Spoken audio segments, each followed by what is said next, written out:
نحمده ونصلي على رسوله الكريم اما بعد اعوذ باللہ من الشیطان الرجیم بسم اللہ الرحمن الرحیم۔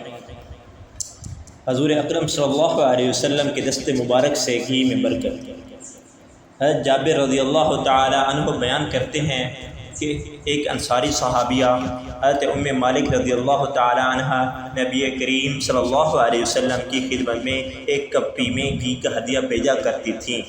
چنانچہ اس کپی میں اتنی برکت آ گئی تھی کہ جب ام مالک رضی اللہ تعالی عنہ کے بیٹے گھر میں آ کر روٹی کے ساتھ کھانے کے لیے کوئی سالن مانگتے اور ان کے پاس کوئی سالن موجود نہیں ہوتا تھا، کیونکہ روغن و گھی کی قسم سے ان کے پاس جو کچھ بھی ہوتا تھا وہ اس کو آن حضرت محمد صلی اللہ علیہ وسلم کی خدمت میں بھیج دیا کرتی تھیں۔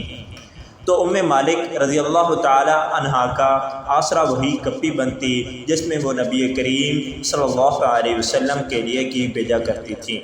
یعنی وہ اس کپی کو اٹھا کر اس میں گھی دیکھتی اور ان کو اس میں سے گھی مل جاتا تھا۔ کافی دنوں تک یہی سلسلہ جاری رہا کہ اس کپی میں لگا ہوا گھی ان کے پورے گھر کے لیے سالن کی ضرورت پوری کر دیا کرتا تھا۔ پھر ایک دن ایسا ہوا کہ ام مالک رضی اللہ تعالی عنہ نے زیادہ گھی حاصل کرنے کی تمنا میں اس کپی کو پوری طرح نچوڑ لیا، یعنی اس کپی میں جو گھی لگا ہوا تھا اس کو نچوڑ کر سارا نکال دیا۔ اس کا اثر یہ ہوا کہ وہ اس کی برکت سے محروم ہو گئی اور گھر والوں کو روٹی کھانے کے لیے جس چیز کا سہارا تھا وہ ملنی بند ہو گئی، کیونکہ حرص و طمع تو ہے ہی بری بلا جس سے آخر الامر محرومی کے علاوہ کچھ نہیں ملتا۔ ام مالک رضی اللہ تعالی عنہ نے نبی کریم صلی اللہ علیہ وسلم کی خدمت میں پہنچی اور یہ ماجرا بیان کیا۔ حضرت محمد صلی اللہ علیہ وسلم نے پوچھا، کیا تم نے گھی کو کپی کو بالکل نچوڑ لیا تھا؟ انہوں نے کہا ہاں۔